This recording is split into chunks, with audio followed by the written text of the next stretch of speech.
start filming, start talking, see what happens, see if I land anywhere. I was flying by. And I'm gonna get myself to make and eat food.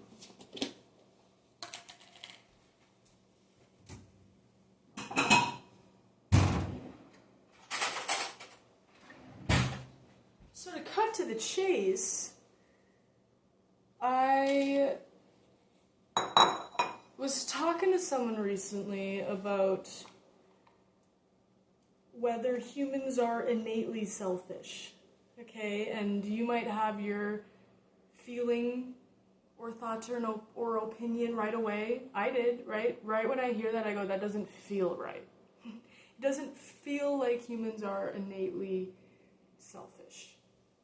But the person I was talking to,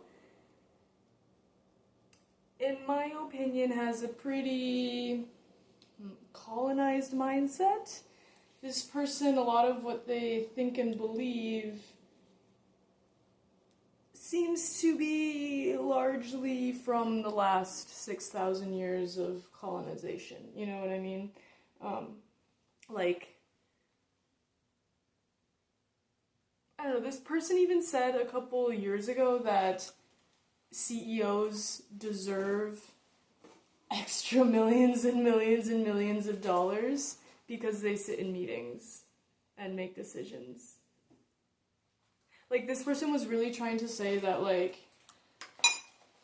yeah, someone sitting in meetings and making decisions is, like, working 300 times harder than the laborers. So, I mean, this person's views on life already made me, like, I don't agree with you, but I've been thinking about it for days. I've been writing so much shit down, and that's what I love to do. When I have an idea, I started this, like, last summer, and it's helped me so much. I just start writing. Because everything's swirling up top here. It doesn't even need to make sense. A lot of these pages are, like, I'm jumping to pages to finish my idea on the third page before it because I was scribbling. You know what I mean? And that's fine, though. I just have it written down. Even at work today, I grabbed a scratch piece of paper and just started writing shit. Even more than I did the past 2 days. So, this video isn't going to just be simple, like, humans are or aren't selfish. Actually, where I landed on, after thinking about it for like 24 hours, was, wait, why do we even talk about innate humanness if we have frontal lobes? Y'all know what I mean there. And, yes, there's nuance to that. Our frontal lobes are used at varying degrees and levels dependent on our environment and our current state. So, what I realized today is, I mean, if we do want to talk about innate humanness, i.e.,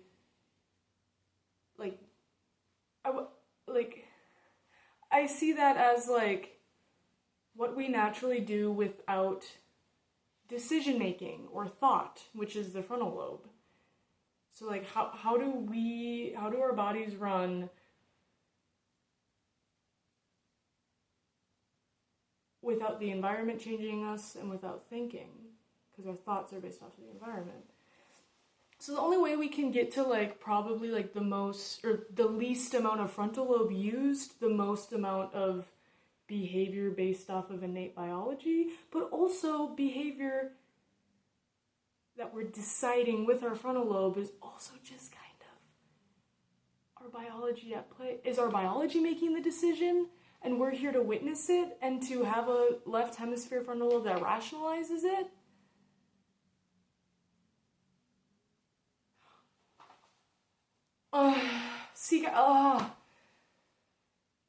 If anyone has any thoughts during this whole thing, just start your comment now. Start your comment now. I want to hear your thoughts. I'm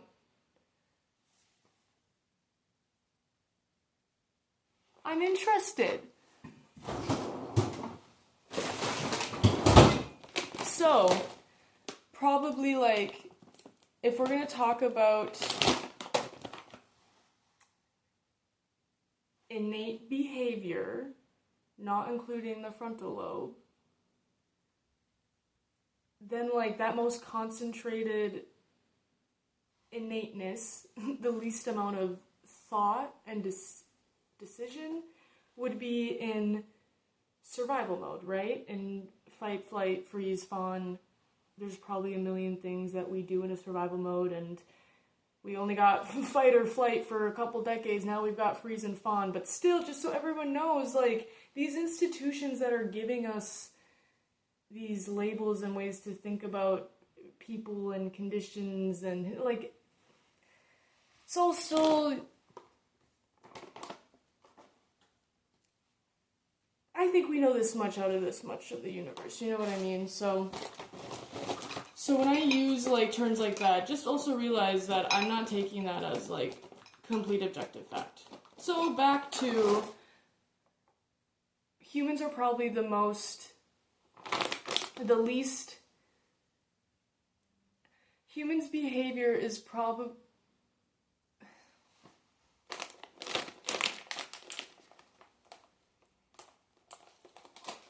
where do I want to put that?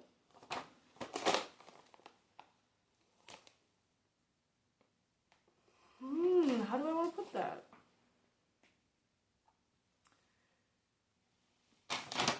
If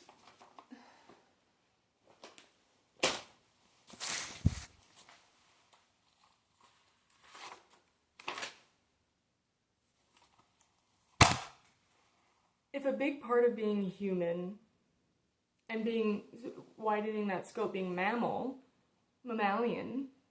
is our frontal lobes. Our frontal lobes make decisions. Ooh, I have all of this written down somewhere. Oh, no, it's all coming back to me now. You know that was off key, but that's fine. Oh my god, I'm gonna have to sift through notes and I was taking notes on this like a year or two ago. Now it's all flashing back about the frontal damn lobe and how, like, the point of the frontal lobe. I'm seeing this person again tonight for the third night in a row, so I've got to bring this up to them, because like the entire point of the frontal lobe is to override our innate instincts, right? At least that's what Robert Sapolsky has to say. I don't know. Again, like taking massive amounts of salt with anything that's studied and completely known in an institution. I don't know. We could fundamentally be looking at the universe incorrectly, which would fundamentally change everything. So even if people are like, well, we don't know everything, but we know this much, that's still like, we know this much with this fundamental view of the universe. You know what I mean? Like, and we're still using consciousness to study objective reality. What if there is no objective reality? What if there is just billions and trillions and gazillion, like, I don't even think there'd be a number of how many different consciousnesses are on just this planet. What was I even saying? I completely lost it. Well, yeah, our frontal lobe developed to override our innate being. So this is what I'm trying to say here with, like, why are we ever talking about humans' innateness? Shouldn't the conversation kind of always be focused around humans' learnedness? Like, the only times we can really talk about innate human behavior is without the frontal lobe. And there are times when the frontal lobe is not near as activated, which is in survival mode. So all of this is, I'm coming to a thought that survival is a threshold. I don't know, think about it. You know, I'm going to explain it for another 30 minutes. I'm starting to think survival is a threshold. Because when we're in survival mode, our frontal lobes don't work near as well. That means we're not thinking through and making decisions to override our innate biology when we're purely trying to survive. So let me ask you this. Do you think all beings here on this planet Earth, do you think all of them are literally just in survival mode, just trying to survive? Let's look at mammals, right?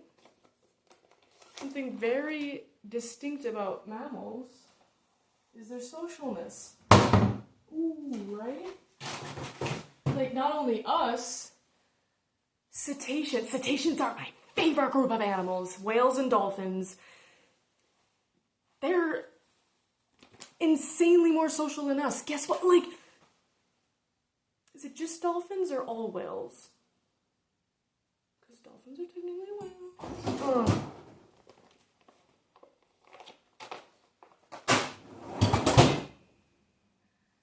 So it's either just dolphins or all cetaceans. I'm not sure.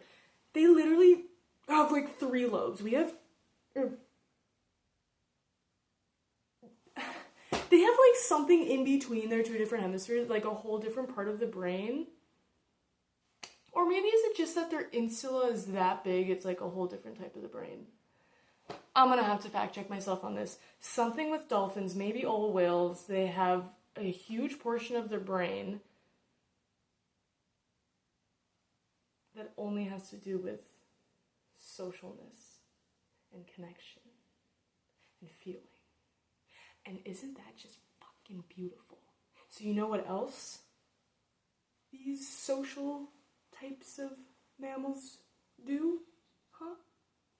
And again, think of like Homo sapiens pre-colonization, which is a wide range of individuals, wide range of tribes, wide range of, right? Like, but it was still just all of that, even though that was a wide range of differences, indigenous differences, they're still way more similar to how they live life than how our colonized asses are now, right? So, again, just bear with me with the generalization of pre-colonization indigenous behavior, because I know that's generalized, but, so what do these social, living in groups, using their energy for the collective, literally developing an entire part of their brain just to connect with each other? What these groups of species have in common, I believe,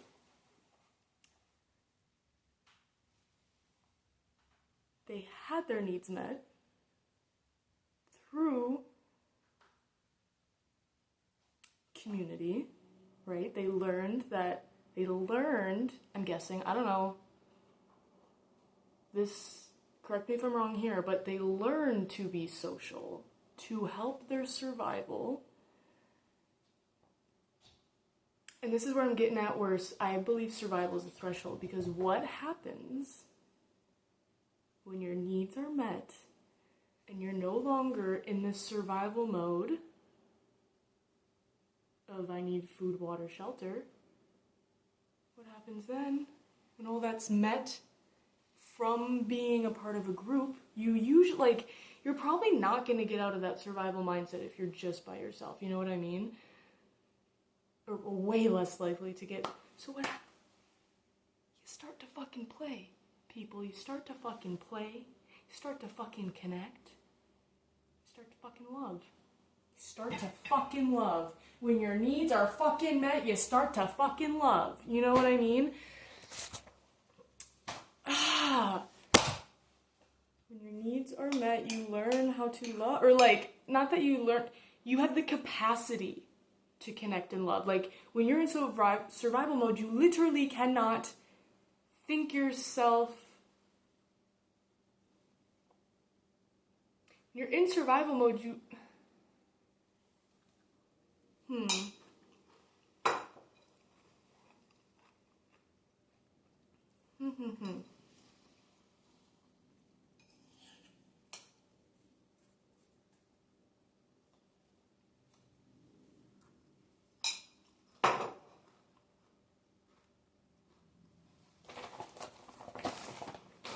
roadmap this.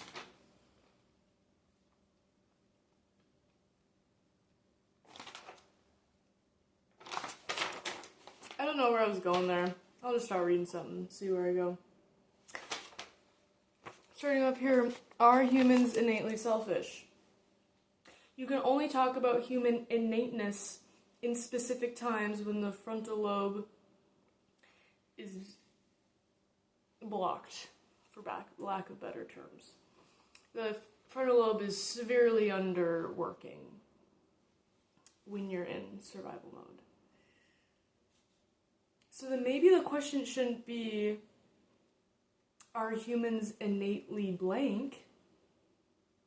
Maybe the question is, what reverts humans in evolution to make them in a chronic state of survival where they are being selfish? Or like that's, I mean, how do we define selfish? Me and this person defined it as just thinking and making decisions based off of your own self. Which I would say that modern society we grow up in is insanely largely self-interested. And again, like, this person was like, I'm not saying selfish is a bad thing. And I'm like, no, that's fine. Like, obviously there's, yeah, you can put whatever connotation to selfish that you want. I'm just saying that, like, even if there's not a negative connotation, I'm just still saying I don't know if I agree that it is innate to only focus on your own well-being as a human. But then, why are we even talking about innateness when there is no innate human being without this frontal lobe?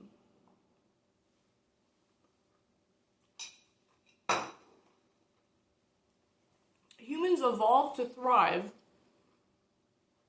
in certain environments.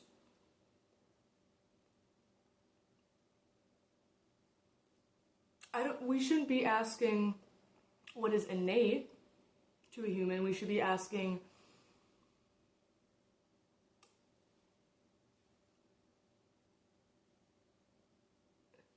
did a human evolve to thrive in this way? Right? So if we're saying, are humans innately selfish, why even go back to the very first humans before we had generations and generations of past shared down knowledge on how to live and be in this world as Homo sapiens, which led us to being very communal. But who knows if it's, like, started like that from the start? That's still but, like, if community is learned,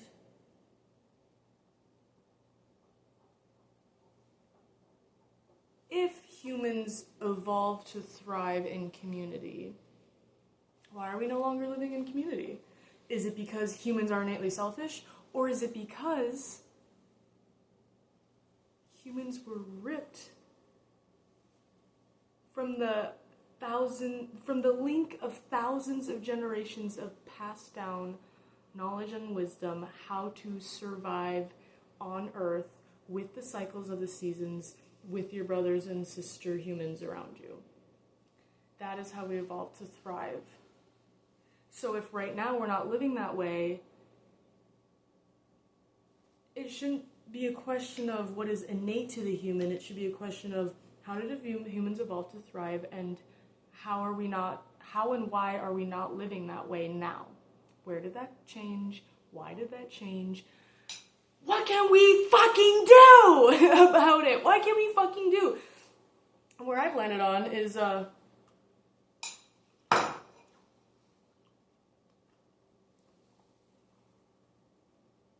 choice is a portal.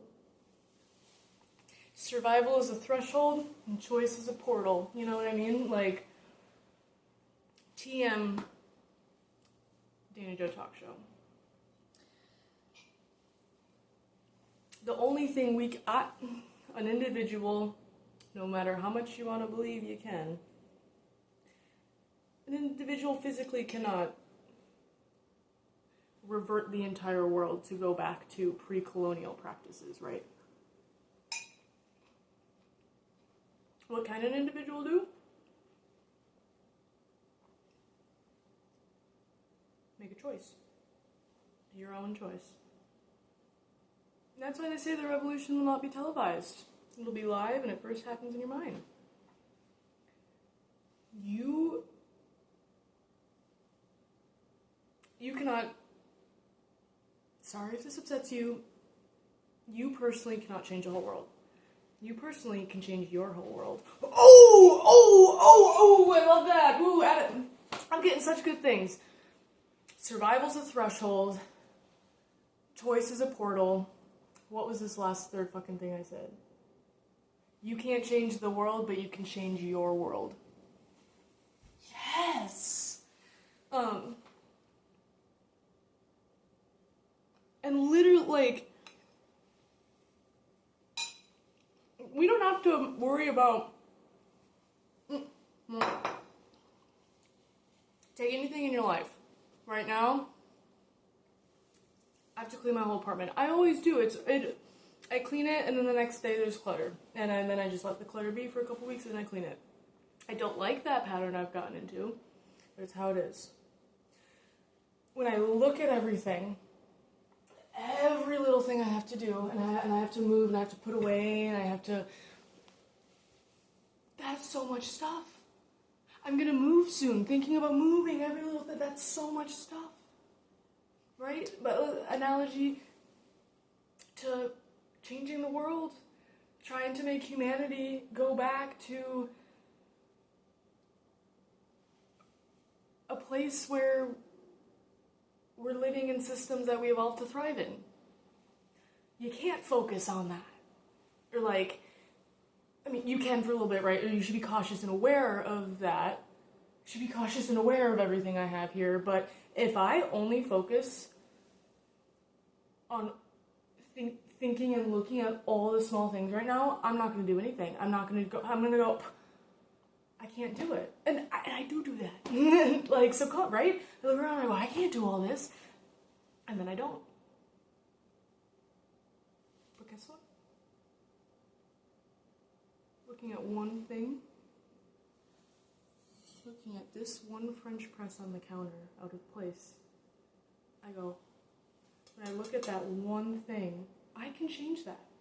I can move this one French press. When I look at everything, I get scared. I'm not doing anything. Because what's the fucking point? I'm still living in it. It's fine, right? It's fine. It's not ideal. I'm not thriving, but it's okay. And when I look at how much there is to do, I don't want to do any of it. I'm just going to stay how I am because it's fine. But when I look at the one thing and I go, I can bring that back over to this part of the counter. And then I look at now just another single, I can move that one plate. Oh, I feel so good about making the decision to move that one plate. And now I've got a snowball effect. And in a short time, relative, short, whatever, in some sort of time, I look around and everything's changed. I didn't focus on everything. I couldn't focus on everything in order to change something big. No, in order to change anything, like, this is what I'm saying with choice is a portal. Everything in this life has to be the magnifying viewer has to go so small into what?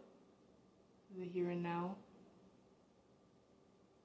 Right here, right now, is when I can make a decision and do something.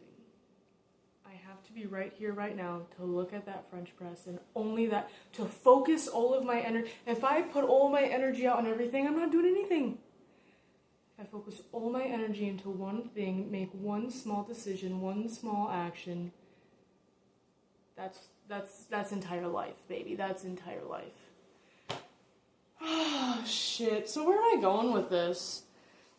Yeah, I don't think the question should be what is innate to humanness. It should be, how did humans evolve to thrive?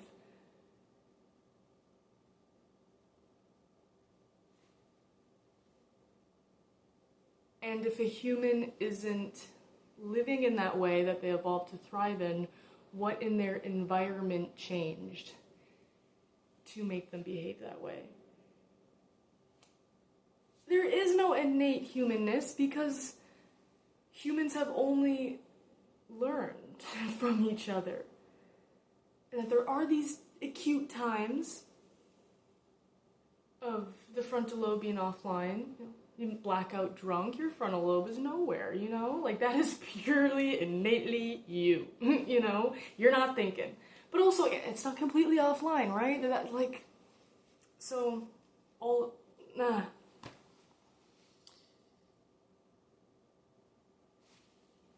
But guys, this conversation, I had a conversation with them last September about whether patriarchy was natural or not.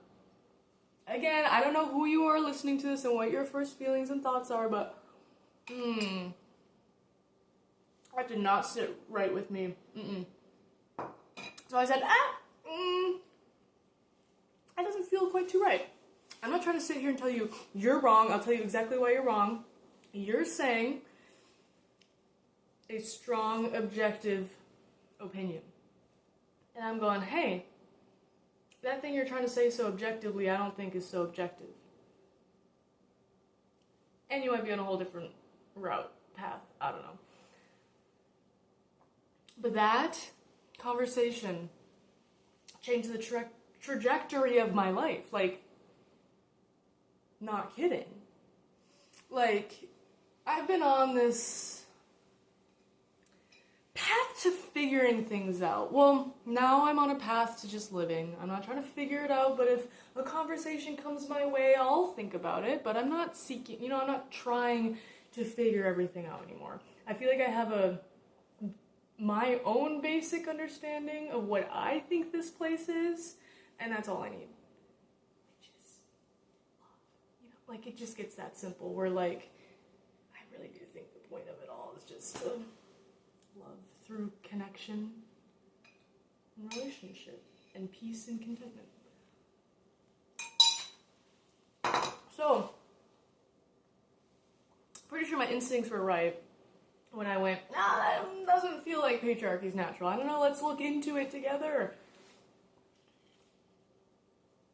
I can't get into the specifics and the details about this conversation because it's so much and it pissed me off. But it helped everything lock into place in my mind. Like, I've had all these floating ideas of, like, why are we living like this? This is fucked up. Like, and when and why did this start, basically? Why am I now living in this box? By myself, well, with my partner. Because that's the only, our us versus them lens our us has narrowed so much that if it's not just one, you're individual, then it's you and your partner. And if you have kids, you and your kid. Like, it does not extend outside of the boxed household, usually. Well, and your parent. You know what I mean. What was I saying?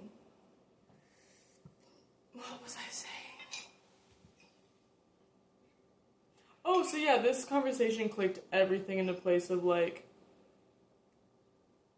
shit, it was colonization that started everything. Like, started capitalism, patriarchy, racism. Like, when people say, like, what is it, intersectionality, or the term for how they all cross, like, you almost, like, can't separate them, because they literally, like, they all come from the same place of ripping the Homo sapien away from how it evolved to thrive.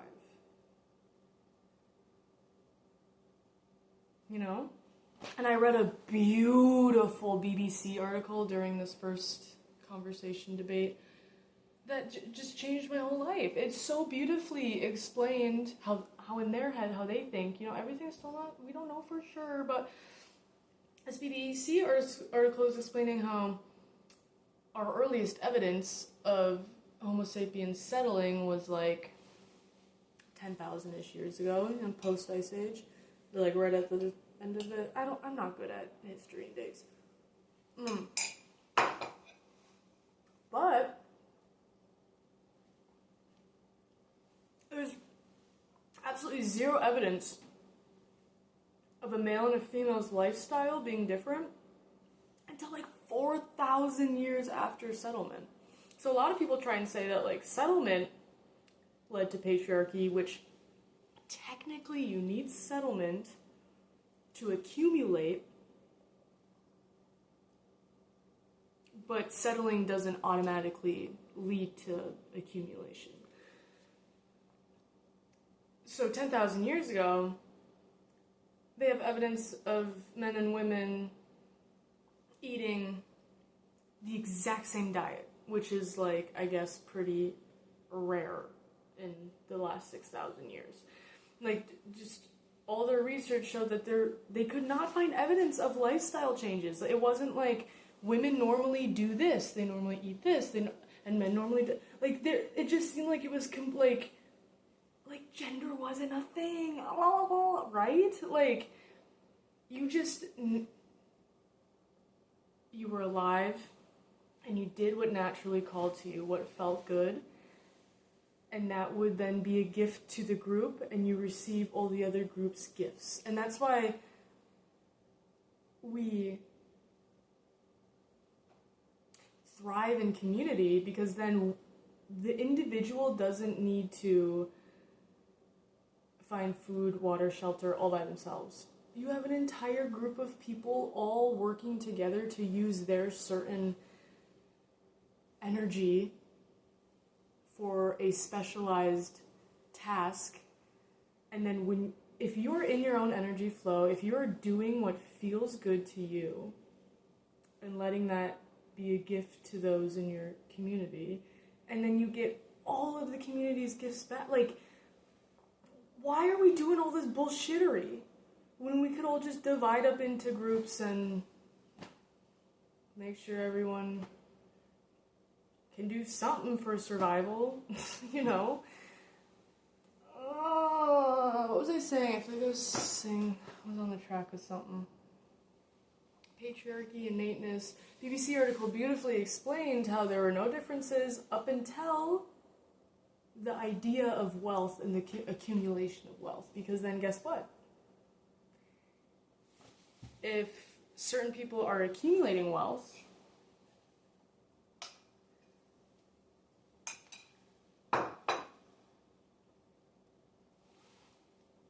someone's got to make and protect the wealth.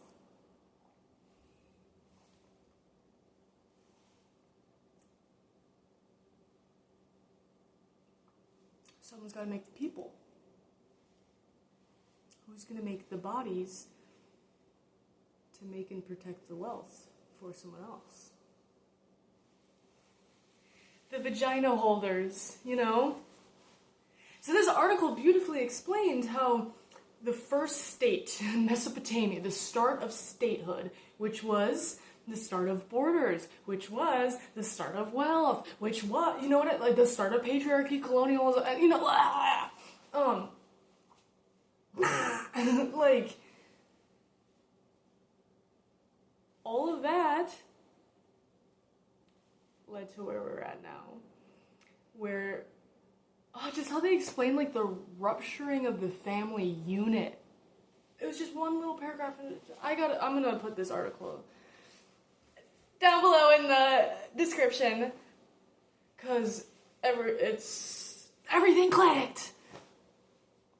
And of course women would then just be like, the woman stays home, reproduces, and takes care of the household. The man fights, protects. What is he protecting? Boundaries and made up fucking wealth and shit. So then no longer is anyone living for themselves and their community. They're living for the state. They're living for the system of control. But then guess what happens in 6,000 years? When you fully sever the thousands of generations of passed down practices and wisdom and knowledge, people don't know how to survive without the state. And you can be controlled and manipulated. Guys, like, if we knew how to get our own food, water, and shelter without money, why would we need a job? Why would we need to work? Why would we? I'm sure I'm probably gonna get some people in the comments like, oh really? Like, you want to give up your conveniences? Like, okay, let's see you give up Amazon. Let's see you give up streaming. Let's see you give up roads and cars and okay, fine. I mean, I'm with what I was saying before about decisions. Right now in my life, I know all I can do is start focusing every day on the little things in front of me that I can decide and change, because decisions are portals. And catch me in 5 years on a plot of land with my friends, all living together and hopefully at least barely needing money. And a lot of people like to think it's so naive to think that you could live without money. Or are you just so brainwashed to think the state needs to give you food, water, and shelter? Because you're too... The state has made us believe we're too dumb to do that ourselves. Like, guys, we don't need money. Money has caused all of this. I mean, it was not technically money at that time in Mesopotamia, but the idea of wealth, the accumulation of something with a prescribed value to it, that then everyone collectively agrees to believe in that made-up thing. We are all collectively agreeing to believe in money and believe that we need the money to get our box, to get this box with plastic, with food wrapped in plastic, that we need money to shut our eyes and go to bed, that we need money to drink water. Like, yeah, right now it's the most convenient. And yeah, right, you can't just snap your fingers and go back to the wild. Yes, I understand that. I'm not stupid. I know that you cannot take a zoo animal and put it in its natural environment and expect it to be just fine, because it doesn't know how to survive without a hand giving it that. And that's my hang up with communism. But we can talk about that. My partner is a big leftist. These are a lot. If we disagree about one thing, it's... We agree about the current state we're in. We agree about where humans generally should be heading. We disagree about the idea of getting your basic needs outside of yourself. Because I'm kind of starting to think and believe that even if we have a system that's for us, I just still don't think it's a good idea to have everyone I don't think it's a good idea individually to be dependent on an outside thing for survival. Like a tiny little example, this helps explain what I'm saying. Two of my great-grandmas, one grew up in the city, in Minneapolis, the other grew up on a farm, small town. All of my family is just half farming, half city. So I love that vibe that I get to dive into. Anyway, great-grandma who lived in the cities, horror stories about the Great Depression. Horror stories about just the feeling of hunger. It seems like she had something against hunger, cause she felt, you know how uncomfortable hunger can be. And so when you're starving, when you do not have money to buy your basic needs because of the fault of the government, then how do you survive? I mean, obviously they did, and you do. Not well, or not happy, great-grandmother on the farm, they never thought about food, never thought about shelter, never, and again, I'm not trying to say that, that farm or country people have it figured out, because oh my god, they're living so colonized, in such a colonized way still. But them being in the country, them at least living on land and being able to grow their own food and supply their own energy to live, they hardly, they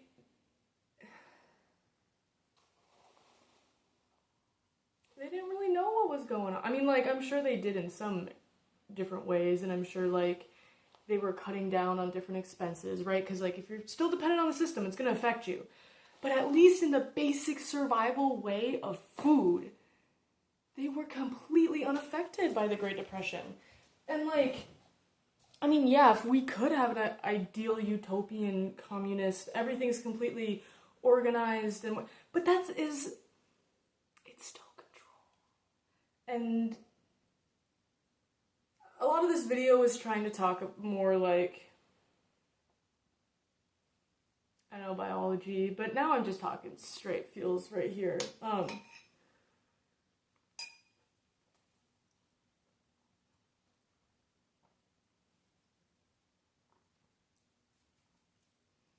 Is that my own personal view of life? Like, I think a big part of the reason why we're here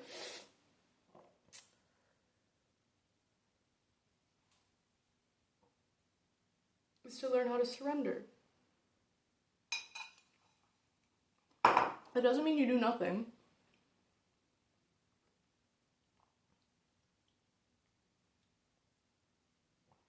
I think it just means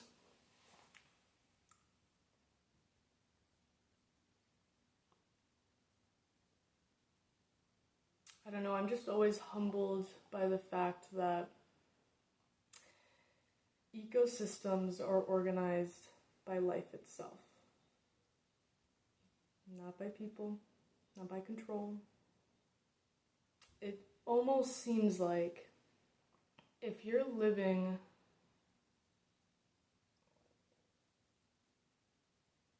the way you evolved to thrive,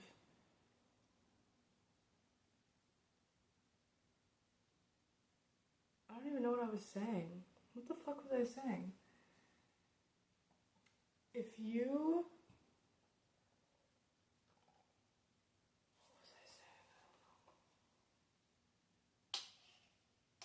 What was I saying? Okay, I was saying that I'm always humbled that ecosystems are organized by life itself, not by people, and not by the just communism and just government systems just seem like they want control out of fear. It just seems like people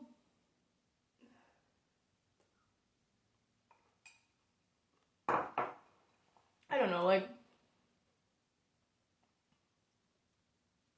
I think it'd be super useful, though, if we did, at one point, go back to living the way we evolved to thrive. A huge vantage point about current-day modern society would be that all of these little groups would be so connected. So I do understand that part of like, all right, so if we can still live in our little groups, and then the organization is just kind of like mingling between them and like helping each other out tribe to tribe, okay, I see that. But I really don't, like, it fundamentally does not sit right in me to believe that we're meant to get our basic necessities outside of ourselves. Like, I truly believe we should be spending our energy on our survival, and when we do that in groups, it happens a lot easier and a lot quicker. And then, calling back to the beginning of the video, what happens when we get out of that state of survival, when all of our needs are met? We play, we connect, and we love. So that actually brings me of like this person was trying to say that, like, just living beings' drive to survive is self-interested. And that's, like, how this person was trying to make their claim. I've been thinking about that specifically today. I'm like, assuming a being's innate drive to survive is self-interested, is assuming that drive to survive is purely just for the individual to survive. Which maybe a lot of people are like, well, duh, like, what would the other reason be if an animal in the wild is trying to survive, like, it's just trying to survive for itself, right? I can see how it's easy to make that conclusion real quick, but then you go, I mean, just because beings have an innate drive to survive, that doesn't mean we know why they're trying to survive.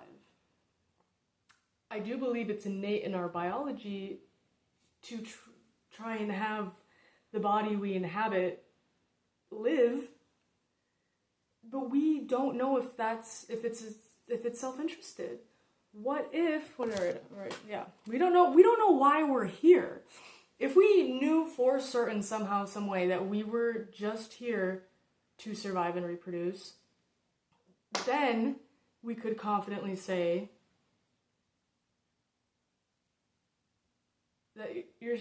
that innate drive to survive is, like, inherently self-interested. And then maybe humans and frontal lobe mammalians learned that they survive better in groups.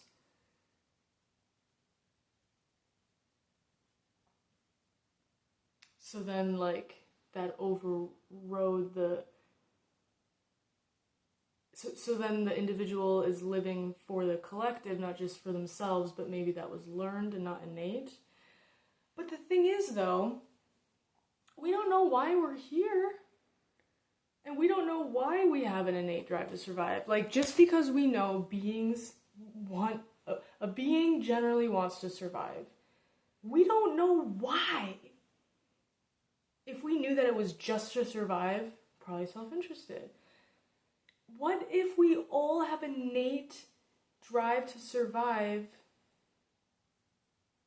in order to push past that survival threshold to then connect, play, and love, which in turn helps the entire planet's growth and evolution? You know what I'm saying? Like, what if all of us, every individual, is trying to survive just for growth and evolution? Like,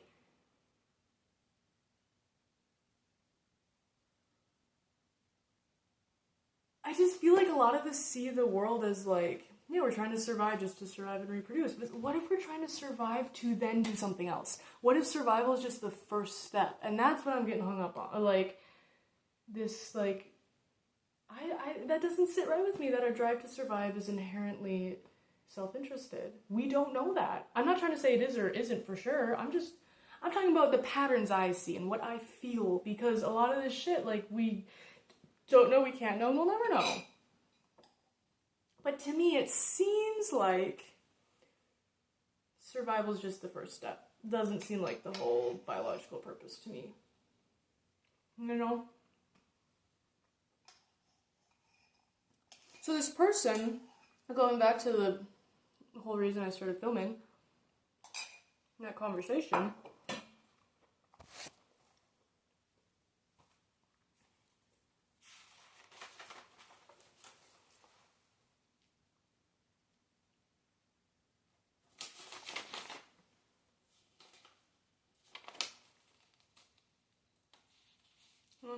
I forgot what I was going to say. I'm going to see if I've missed anything that I can keep talking about. Oh, this us versus them, the threat. So this person, when they were first saying that humans are innately selfish, and the examples they were giving is that beings are cautious of the unknown, basically. Like they were saying, a human is selfish because if it meets another stranger human in the woods, it doesn't know if it's gonna kill or befriend it. Therefore, it could have. I don't. Yeah. And I'm like, again, that's just drive to survive. And with beings' innate drive to survive comes possibly an innate fear of the unknown or caution to the unknown. But what changes how we perceive the unknown and who are strangers? Who is us versus them? The frontal lobe. Like, you know what I mean? We're deciding. Guess what? Oxytocin, you know, like the connecting chemical, and mother to child and partner to partner, you know, and family. It's the love chemical that's super general and vague, but guess what? That chemical only works for those we see as us. But then guess what? What if we learned how to view everything here as us? Viewing us as a small part of a whole. What if everything is from the source? But like, do y'all know what I'm trying to say?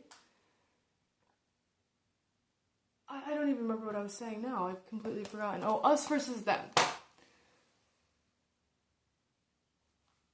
Beings have an innate caution or fear to the unknown. That doesn't mean they're selfish. That's them wanting to survive, and we've already established just the drive to survive does not automatically indicate that we're self-interested. Or the drive to survive isn't necessarily self-interested. We don't know that.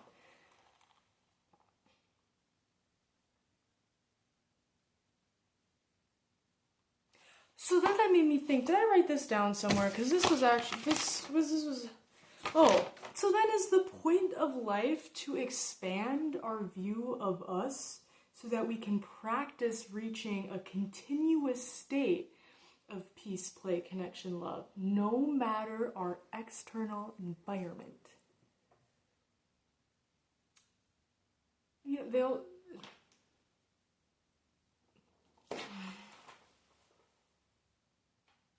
maybe I'm just gonna leave it there, and this is such a word vomit first draft, like I'm just looking at random notes. I think I'll just stop it there. Y'all, if y'all have anything to add or discuss, please write it down.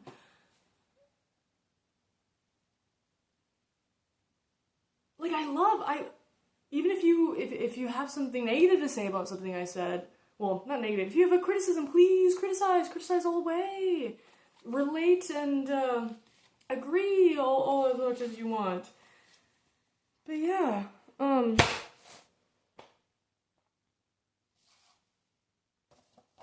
yeah, I think I'll leave it there.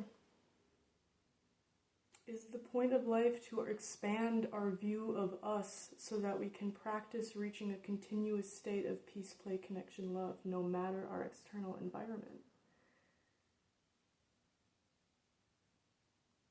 Think of all the ways in your life that you see not only other humans as them, but everything in life itself as an other.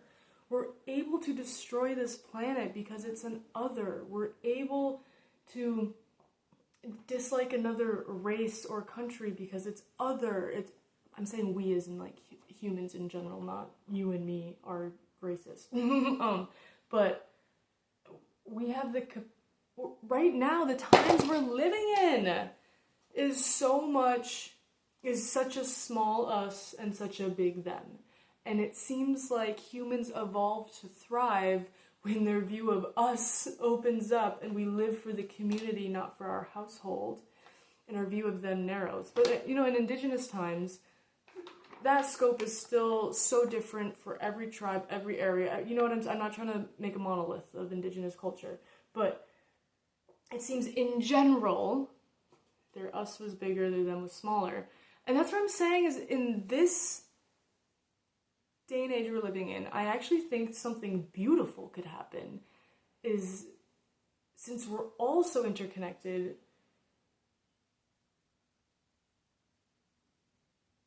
can we get to a place where everything is us? And then we're no longer hurting each other or the planet. You know, even if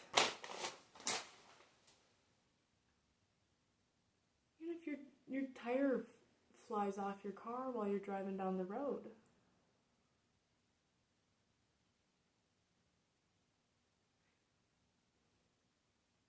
What am I trying to say? I just think no matter our external environment is really important here. Like, it just almost seems like we're here to try and reach this survival threshold so that we can be in peace, love, contentment, and harmony. And what if our mind can move us between survival mode and peace and love mode, you know? And now that, like, you think of all the Zen idols, I know they should not be idols, mindful leaders of our modern society. All of the mindful leaders, it's all about basically mind over matter. There's a lot of nuance to that. Like, and I still don't have my opinions fully formed on this. Of like, I know we can't like breath work our way out of systemic oppression. We can't face mask our way out of slave wages. But we can, every day and every moment, start to make choices to disconnect us from needing money. Because right now we need money to survive because our indigenous wisdom of how to survive without money in these boxes and things given to us, that was cut. So I understand that we kind of need money to survive. Like, at this very moment, if you're needing money to survive, you probably need to continue to have money to survive. But I think along the way, we should be plotting our escape of the system. And every context is so different. I'm a 25-year-old with no kids, so obviously I got all the time in the world to think and do the shit I want to do, you know? I'm not trying to say that a single mom with 3 kids can just easily go back to nature. I'm not saying... But I'm saying that mom can start thinking about it. At least, you know, and that's all I'm trying to do is just at least get people to think about the fuckery we're living in. And a lot of people do understand but they don't understand the root of it and how to get out of it. And that, like, theoretically, we don't need the system. Theoretically, we don't need food, water, and shelter to be given to us, or we don't need money to get them. We could use our own time and energy to obtain. A lot easier said than done. Don't get mad at me.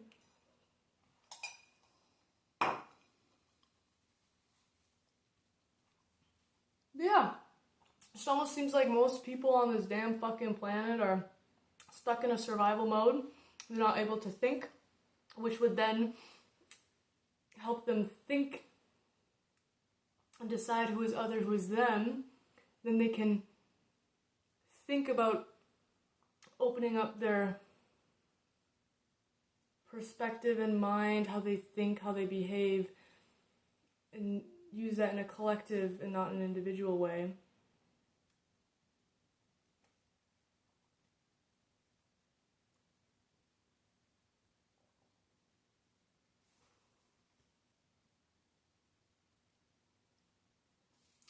What was I saying about all the greatest mindful leaders that, oh yeah, because sorry, I just got into a whole tangent about like, please don't say I'm saying you can just change your entire life right now with your thought. But we know our thoughts, well, we do know for a fact that our beliefs affect our physiology. Our belief can change our physical physiology. What if our belief can affect more physical? But hey, that's not even that. But so these like all these leaders are just trying to say that no matter what environment you're in, you are able to find and feel peace, love, and contentment, even if you're no matter like. They say you're still able to go into that center place.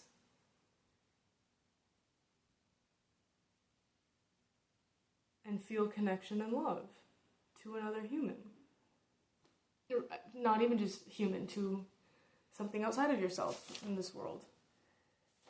So that's why I'm like, damn, like, all these people been saying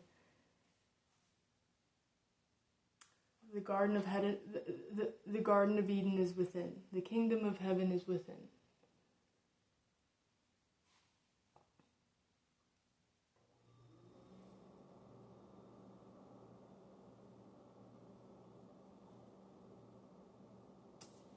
The kingdom of heaven is within, no matter the external environment.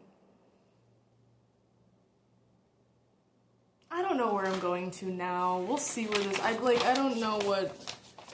I can't quite put my tongue on what I'm trying to say or connect here, but we'll see.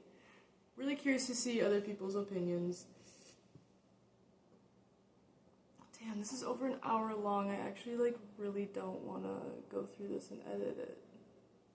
But there's long pauses and I've got to think, put some things together, but I might do a classic Gooby Dooby and just upload this.